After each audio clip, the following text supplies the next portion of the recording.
आइए सीधे रुक करते हैं। कुमार कुणाल का हमारे सहयोगी इसी खबर पर हमारे साथ जुड़ रहे हैं। दो ऐसी बातें कुणाल जिस पर सरकार कहीं ना कहीं घिर रही थी कि आप 84 के दंगों के बारे में आपने कहा था अपने मैनिफेस्टो में, उस पर आप डीले कर रहे हैं, उस पर जल्द से जल्द कार्रवाई, और दूसरी तरफ शीला दीक्षित पर अभी तक क्यों नहीं आप कार्रवाई कर रहे हैं, क्योंकि आपने तो उन्हीं के खिलाफ भ्रष्टाचार के नारे दिए थे।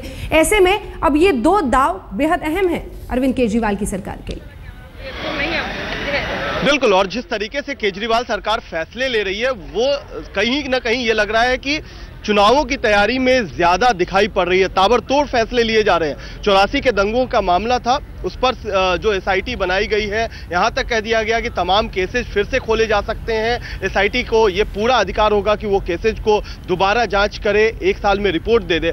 ये तो एक मसला है ही। दूसरी बात, जो दबाव सबसे बड़ा था कि आप भ्रष्टाचार के मुद्दे पर चुनकर आए। शीला दीक्षित को आपने पूरी दिल्ली में भ्रष्ट कहा, लेकिन अब तक शीला दीक्षित के खिलाफ कोई मामला नहीं था। तो सीडब्ल्यूजी की पूरी जांच रिपोर्ट में से वो मामला निकाला गया है जो स्ट्रीट लाइट का मामला है। ऐसे तो कई 100 करोड़ के भी घपले घोटाले हैं, उसमें बारापुला का नाम आता है, कई सारे और भी मसले हैं, लेकिन उसमें जिसमें शीला दीक्षित का नाम था वो था स्ट्रीट लाइट का घोटाला, और उसमें अभी एसीबी को पूरी जांच सौंपी गई है। तो कई सारी चीजें ये दिखाने की कोशिश की जा रही है कि भ्रष्टाचार पर भी वो सख्त है, साथ ही साथ जिस कम्युनिटी विक्टिम्स से वो कोई वायदा करके आए थे, बिल्कुल कुणाल खरा उतरने की कुणाल हालांकि जो जानकारी एक बार प्रेस कॉन्फ्रेंस में केजरीवाल ने दी थी, उसमें उन्होंने पेपर दिखाए थे कि मेरे पास सबूत है कि बिजली के खेल में भ्रष्टाचार किया है शीला दीक्षित ने। उस पर अभी कुछ भी सामने नहीं आया है। बहरहाल हारून यूसुफ क्या कह रहे हैं, श्वेता शर्मा हमारी सहयोगी ने बात की है उनसे।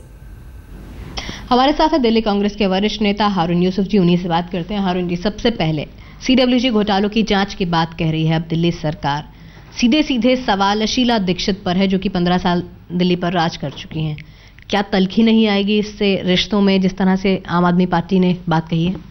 देखिए, अगर आपको याद होगा जब हमने आम आदमी पार्टी को समर्थन दिया, उस समय आम आदमी पार्टी भाग रही थी सरकार बनाने से, और बार बार उन्होंने भ्रष्टाचार के मुद्दों को उठाया, और उस वक्त भी हमने ये बात कही थी कि कांग्रेस पार्टी किसी तरीके की जांच से पीछे नहीं हटती है, और हमारी नेता श्रीमती सोनिया गांधी जी और राहुल गांधी जी कभी किसी भ्रष्टाचार को उन्होंने बर्दाश्त नहीं किया है। अब अगर जांच सही उद्देश्य से की जा रही है तो बिल्कुल वेलकम है, लेकिन विच हंटिंग के लिए की जा रही है, दिल्ली के लोगों को गुमराह करने के लिए की जा रही है, तो ये वो सरकार जाने। सीडब्ल्यूजी के समय पर आप लोगों की सरकार थी, आपके पास भी कई अहम मंत्रालय थे, कई तरह के सवाल उस दौरान लगे हैं। आपको नहीं लगता है कि लगातार सवाल उठ रहे हैं, कहीं ना कहीं कुछ गड़बड़ी हुई है? देखिए, मैंने आपसे कहा कि जो भी कॉमनवेल्थ से रिलेटेड था, अगर आपको याद हो, शुंगलू कमेटी की एक रिपोर्ट आई थी जिसमें कुछ ऑब्जेक्शंस रेज किए गए थे, और उन ऑब्जेक्शंस का जवाब दिल्ली सरकार ने पैरा बाय पैरा दिया था, और उसके बाद कोई कम्युनिकेशन नहीं आया था।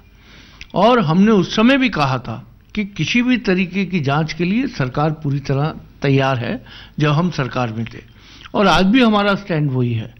लेकिन जिस तरीके से मुद्दों को भटकाने के लिए राजनीति हो रही है, जिस तरीके से आरोप प्रत्यारोप लगाए जा रहे हैं, उससे ऐसा लगता है कि ये तमाम चीज इसलिए की जा रही है कि दिल्ली के लोगों को गुमराह किया जाए, और वो जो अपने आप को कहते हैं कि हम भ्रष्टाचार के, शायद ऐसा लगता है कि अकेले वही हैं जो विरोध में हैं और बाकी सब बेईमान हैं, और सर्टिफिकेट इशू करने का भी ठेका केजरीवाल को और उनकी सरकार को मिला हुआ है।